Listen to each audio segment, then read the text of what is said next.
Hi, my name is Tole. I'm a final year student at Boston Media House in Santon. I'm currently studying radio and TV production, but I'm majoring in, TV, the favorite thing to do. I'm majoring in TV and film production, behind the scenes.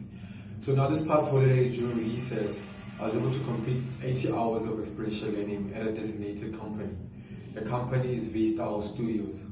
So V-Style Studios is a production company, a creative production company that does behind the scenes, mainly behind the scenes camera work and editing. Now, during my time at this particular company, I was able to learn so much in a very short space of time, since it was only 2 weeks.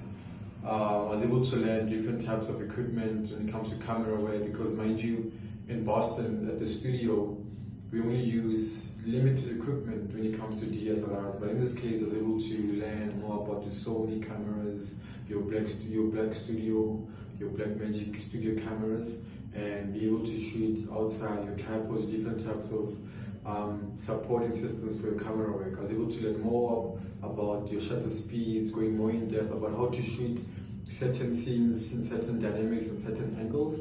I was able to learn different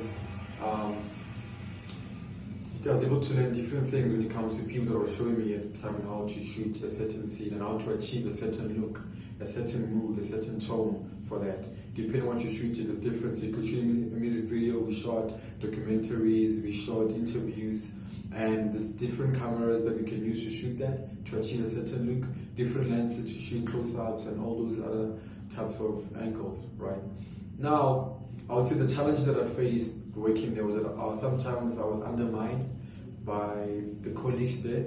They undermined my skills of what I couldn't achieve. I couldn't do certain things that required me to do. Like for instance, this one time I was given an assessment to do basic editing for a certain scene, be able to do basic cuts and trims and all that. And I was having challenges on my own alone, and I tend to go to YouTube to watch YouTube tutorials so I can be able to just adapt and learn more about the editing. But quite quickly now I was able to adapt and learn more, and I was able to call my mentor, the person was working hand in hand to assist me, what are video calls and what I need to do to be able to achieve certain type of editing styles.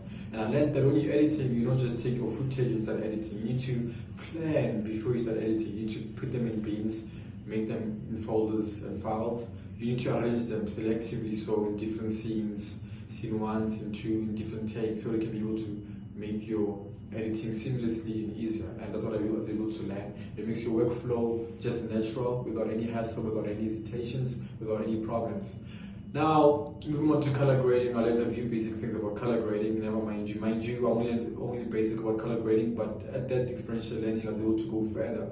But I would say mostly when it comes to editing, we stopped at color grading, different nodes, just a few nodes, and your color correction. That's where we basically ended. I would say what I enjoyed most was the traveling.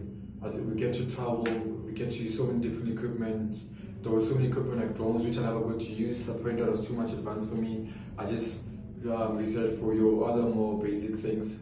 I was able to manage my own small team at the time. We ran a small project and we were able to shoot, plan it, edit it, and able to, but unfortunately didn't air at the time, but I learned so much.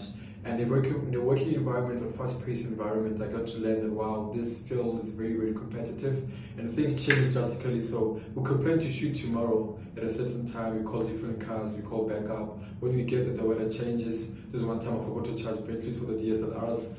We get there, the weather changes, we have to reshoot, we have to change location scouting, we have to wait for another day. Now we have to recall people, the budget, money is wasted. Now, those are the things that I had to learn in the industry, that this thing actually happens practically and not just theoretically as the teachers in schools.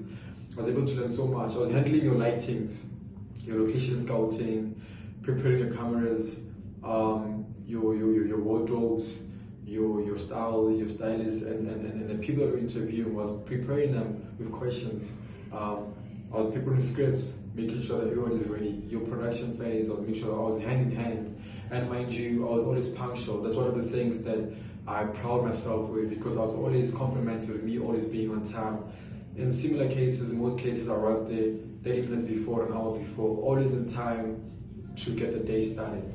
I just kind of like to thank V-Style Studios for giving me the opportunity for me to be able to just do my experiential learning. As I learned so much, I have so much confidence in me right now. I know my weaknesses. I know I need to improve. I need to improve when it comes to editing. I need to narrow down when it comes to editing and DaVinci Resolve, and actually just get to be able to master DaVinci Resolve and editing. I got to learn different types of concepts when it comes to shooting. I remember one time I was shooting with my camera and there was a lot of noise in the footage, and I got to learn how to play around the settings of the camera to see a certain look. There's a time we were shooting portraits of people, and I didn't turn face tracking on. That was a mess. Until I learned that this is what you need to do when you sit in different types of scenarios, different types of projects. You need to use different types of settings for all this. And lighting goes hand in hand. And mind you, I got to learn different types of microphones, especially when you're doing documentaries, when you're outside on set, live shows, when you're doing live projects. Microphones were different, and I got to learn the different types of sound engineering. Thank you so much, Vista Studios, for allowing me the opportunity to be able to learn this. Thank you.